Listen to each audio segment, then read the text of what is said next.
Coming to the second look, that is how to look professional.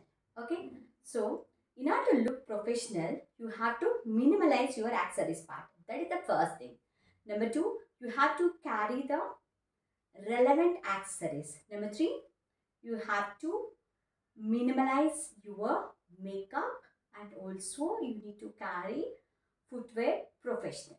Okay, so for example, I have matched my white kurta with this beautiful ikat dupatta, and I completed my look along with the simple accessories. That is, coming to the stud part, it is a silver simple studs and a black bead chain, and then I have matched the accessories like waist belt, this beautiful black belt, and then a signature watch.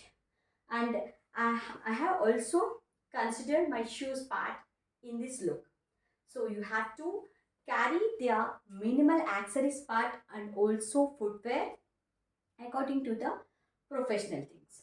So this is the complete look according to profession.